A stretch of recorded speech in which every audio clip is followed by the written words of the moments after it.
Greetings, Birmingham City Schools. My name is Sandra Marshall Pickens, and I am the TEIS, or the Teacher Evaluation Implementation Specialist for Network 2. And today, I would just like to take some time to kind of walk you guys through how to actually complete your professional growth plan. So let's get started. So we are going to begin by first going to effectiveeducators.com. Now, for those of you who already have it saved in your tab, that's great. But for those of you who are new to iObservation, this is how you access it. You will go to effectiveeducators.com. And so we're going to begin on our home screen. I want to point out to you that within iObservation, you have a tab of, or a ribbon of different options available to you. You have home, observations, collaborate, growth, resource library, reports, and evaluations. We are going to come to growth and click on the drop-down menu. After we click on the drop-down menu, again, you are going to have more options made available for you. You'll see your plans, your completed plans, the academy, which is a great place to go if you want to learn more about iObservation, and you have your assessments. So we are going to click on plans, and that is going to bring us to a screen that looks like this. And you're going to notice that there is a blue button that reads Create New Plan. Okay, so we're going to click on that button in order to begin the creation of our new professional growth plan. And after we've done that, it brings us to a window that reads Create New Growth Plan. Okay, now your growth plan is going to be divided into 4 distinct steps. So you have step 1, take self-assessment. Step 2, select 2 target elements, and you are going to notice that you have 2 elements required in red print because you have to select at least 2 target elements. You have step 3, identify action steps, and then finally step 4, this is when you are ready to put your plan into action.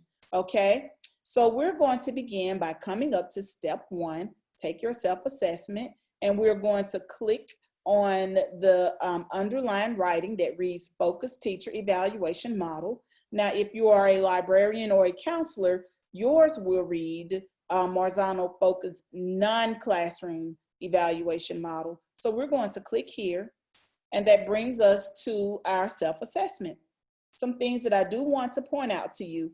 Remember to save your work frequently. Unsaved data will be lost. Okay, so you do want to save your work as frequently as you can. If you have been working on your professional growth plan, or your PGP, shall I say, for 55 minutes, it is going to send you a reminder to go ahead and save your work. And so I want to come to the right of the screen where you see a gray box that says cancel. And if you click cancel, that's just going to take you back to the beginning. You have, and your work will not be saved. You have save and close. If you click save and close, it is going to save your work, but allow you to continue to work. Excuse me, I said that backwards, guys. So if you click save and close, it is going to save your work and close out the screen. If you click save draft, it is going to save your work, but it will allow you to continue to work. Your work will stay on the screen, And if you click finish, it is going to close out your professional growth plan, and you will not be able to access it again. So again, you don't want to click finish until you are absolutely certain that you have completed the self-assessment portion of your professional growth plan. So let's take a look at your self-assessment. Let's look at how it's set up, guys. So we have standards-based planning. And you are going to notice that you only have 2 elements available to you, because these are the focus elements that the district will be focusing on for the 2020 school year, okay? You have standards-based instruction, and you'll see these are the elements that are available for you to work on, elements that you're going to have to score yourself on, actually. You have conditions for learning. And in conditions for learning, you're going to notice that there are 7 elements in this particular domain, because this year the district is focusing on all 7 elements in the conditions domain. And then you have professional responsibilities with 3 elements available for you to work on in your self-assessment. And so we're going to come back up to the top. And I think that I am going to work on, I'm going to select a couple of elements to work from, but the one that I am going to use for my example, since you guys have to get scored on this one in every observation, is identifying critical content from the standard. So the first thing that I want to do is read my focus statement. And I want you to think about your focus statement as an if statement. If I do this, okay? And I want you to think about your desired effect as your then statement. So if I do what's in my focus statement, then I should see the desired effect. This is going to be my evidence. So let's look at our focus statement. For identifying critical content, it reads, teacher uses the progression of standards-based learning targets embedded within a performance scale to identify accurate critical content during a lesson or part of a lesson. Some language in there that I don't understand, like embedded within a performance scale. A performance scale, guys, I want you to think about it as your way of showing how you are going to scaffold your lesson, okay? So if you want your kids to identify critical content, what is it that you want them to know at the beginning, at the middle, and at the end of your lesson? You should be kind of thinking about that and planning that out. Rigor doesn't just happen, you actually have to plan for it, okay? And so this is my desired effect. Evidence, which is going to be my formative data, demonstrates or shows that my students know what content is important and what is not important as it relates to the learning targets. And so this part, the second part that I want to highlight, thinking about that, what is not important? I always make sure that I know that my kids know what is important, but what can you do to make sure that your kids know what content or what information is not important? And so I'm going to come to my resources that are available to me. I have a scale and I have reflection questions.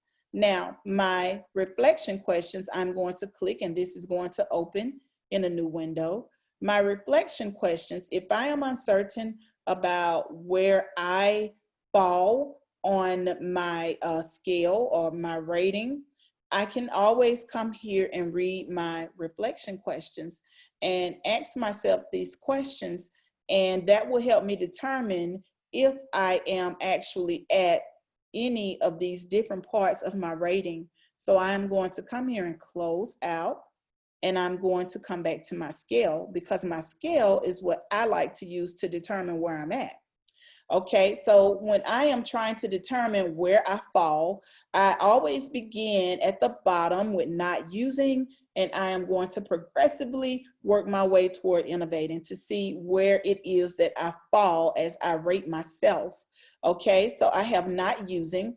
Not using means strategy was called for, but not exhibited. Well, I know that's not me because I'm going to show that my kids know what is important to learn. All right, beginning means uses strategy incorrectly or with parts missing. That means I tried to, make sure that my students knew what was important and what was not important, but I just didn't do it right. I mean, the kids, I did all of the talking and the kids didn't do anything. So that will put me at beginning. Well, I know that I'm not there. So I'm going to continue to move down. And now I am at developing, okay? And developing reads, uses the progression of standards-based learning targets embedded within a performance scale to identify accurate critical content during a lesson or part of a lesson. I do that. I do make sure that I have learning targets, okay, that are embedded in a performance scale to make sure that my kids know what's important. But less than a majority of students are displaying the desired effect in student evidence at the taxonomy level of the critical content. So that just simply means this, guys. I did everything correctly, but if I have a classroom with 20 kids, all right, if let's say 11 of my kids can't communicate and articulate to me in their writing that they know what's important and they know why they're learning it, then that will put me at developing. Okay, so I'm going to move down now to applying. Uses the progression of standards-based learning targets embedded within a performance scale to identify accurate critical content during lesson or part of a lesson. Okay, so I figured I'd do that. All right, the desired effect is displayed in the majority of the student evidence at the taxonomy level of the critical content. So that means that in a class of 20, I have 11 kids or more who can show me that they understand what the critical content is, and I have them doing work that is at the appropriate level or at the appropriate taxonomy. So, I'm thinking about that one. I might be there, but right now I'm in between developing and applying. So I'm going to come down to innovating. Based on student evidence, implements adaptations to achieve the desired effect in more than 90% of the student evidence at the taxonomy of level of the critical content. So in order to hit that innovating, that means that almost all of my kids are working at the correct taxonomy, and I have made changes to my teaching to address those kids who didn't get it. Well, I know that's something that I need to work on, because typically if I think that most of my kids have it, I really don't make a lot of changes. So I'm really not at innovating. And when I drop down and I look at applying, one of the things that I know that I need to work on is making sure that all of my kids get it, because sometimes some of them get it. So I'll go ahead and move on. So with all of that being said, I think that I'm going to score myself at developing on identifying critical content. So now I can close out my scale, and I am going to score myself at developing. And you'll notice that as you hover over the different ratings, you're going to have information that shows up that still reminds you about what this particular rating means. So here at developing, I have teacher uses the strategy correctly, but less than 50% of students show evidence of having reached the desired effect in their work. Okay, so I'm pretty happy with that. And so the process that I just walked through is the process that you are going to go through with all of your elements. And so this is why I believe that it may take more than one setting for you to really just thoroughly go through these elements and rate yourself. So you want to make sure that you are save and close or save draft.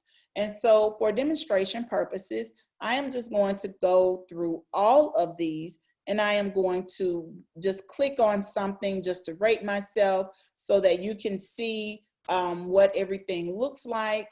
I will encourage you guys not to do this when you are completing your professional growth plan, because it does come back on you at the end when it's time for your principal to close you out for the school year and give you a score.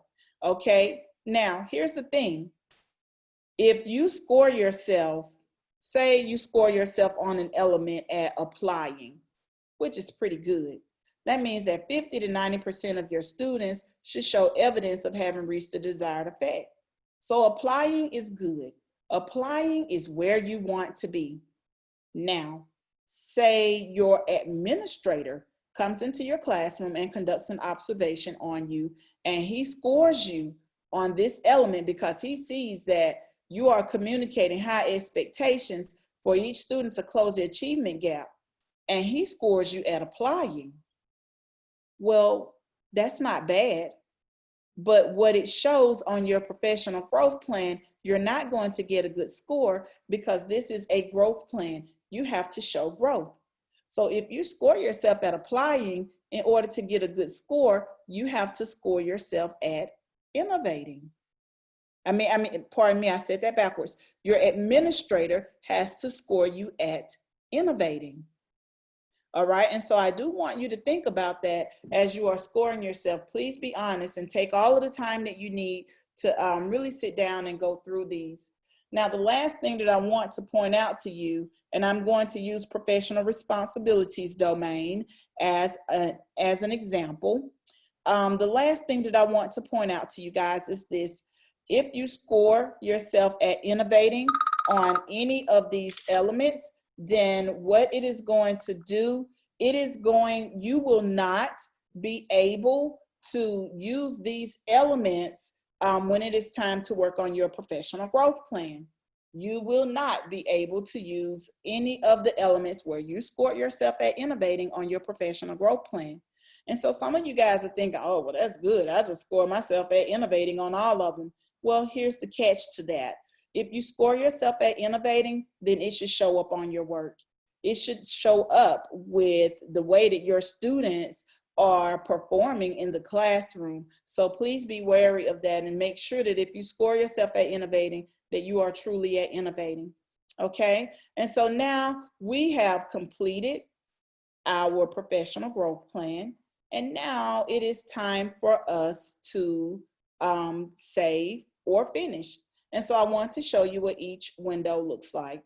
So if I click save and close,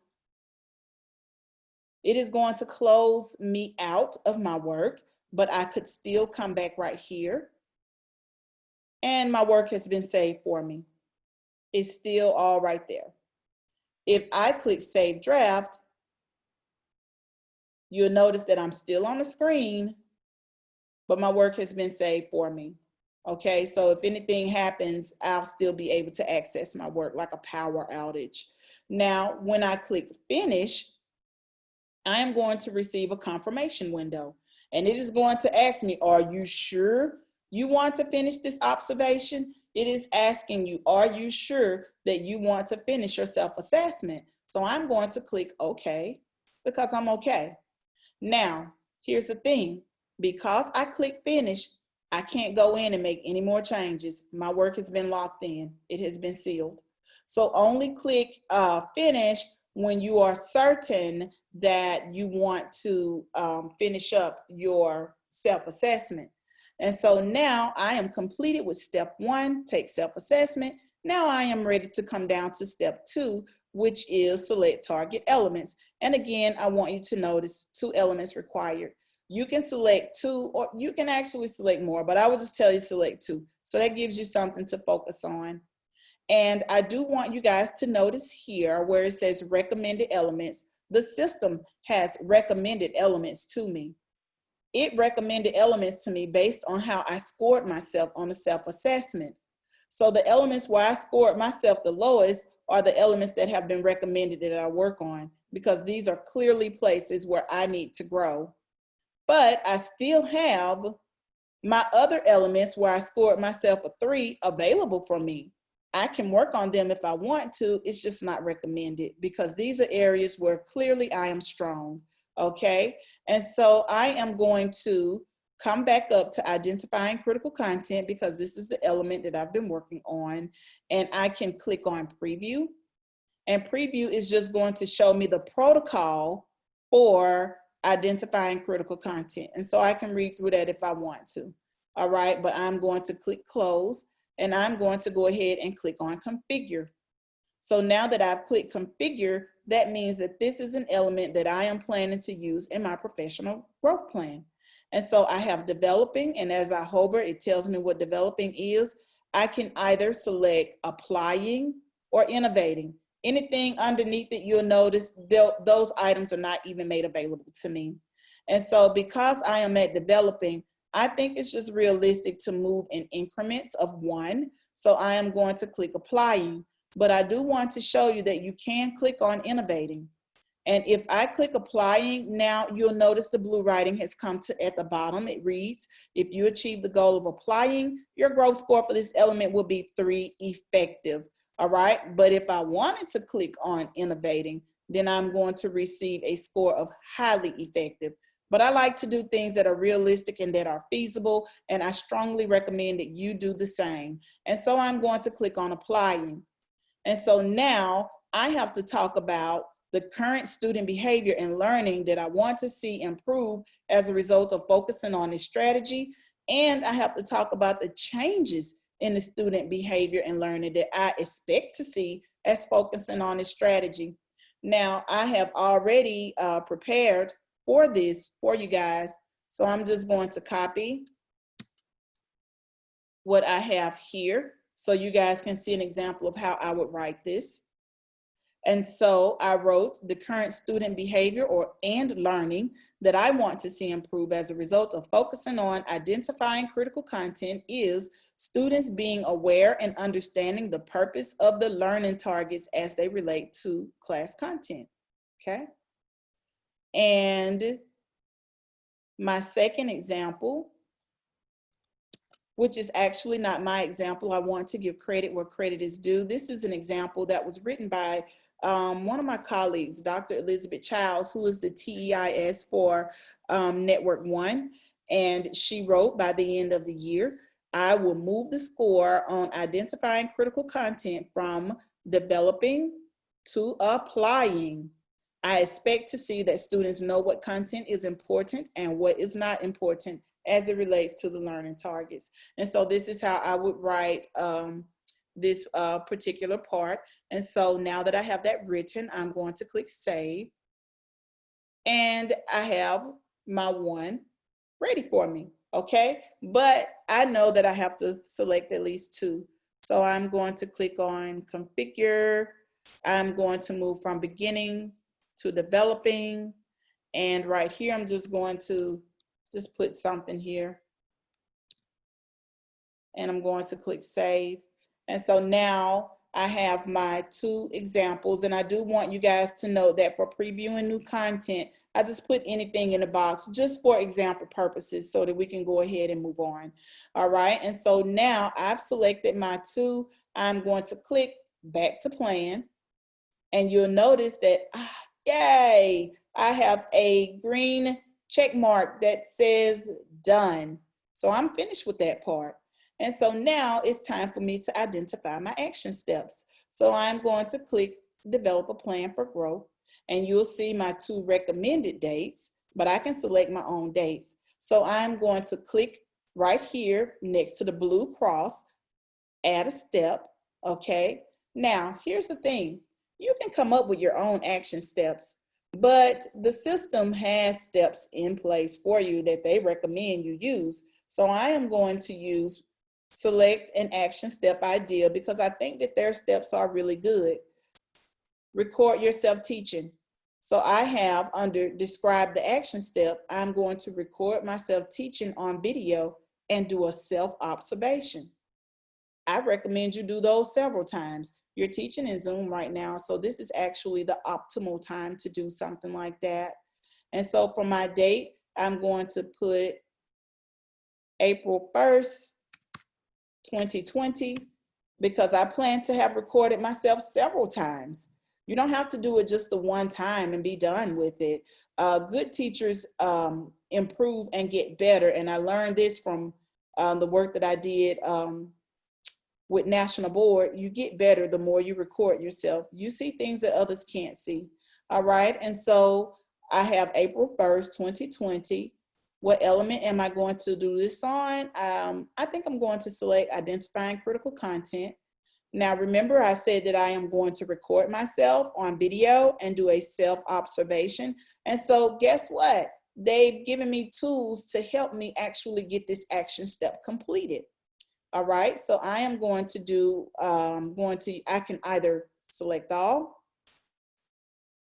or I can select the individual items that I need. So I have video observation, worksheet, videos of other teachers, reflection log, instructional rounds, and video self-observation sheet. Well, since I'm doing a self-observation, I'm going to click that I want to use that self-observation worksheet, and I'm going to do a reflection log, because as a practitioner, I think that it's just always good to be reflective in your craft and your content. All right, and so I'm going to click Save Action Step. And so my action step is completed. And you are going to notice now that we have these items available to us to use. And I just want to click and show you what that looks like. It opens as a Word document.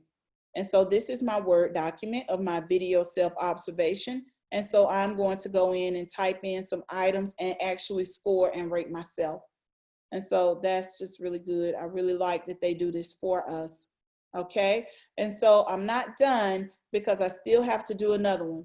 So I'm going to add another step, and I'm going to select an action step idea from them. And I think that for this one, I want to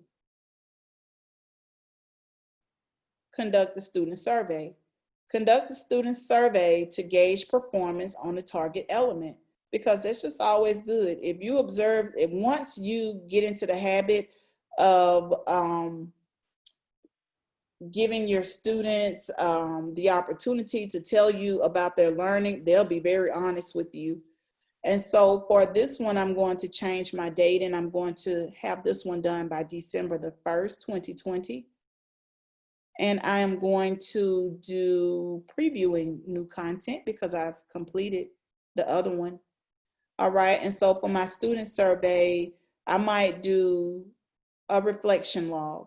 And in my reflection log, I'm going to reflect on the things and the information that I gathered from my students.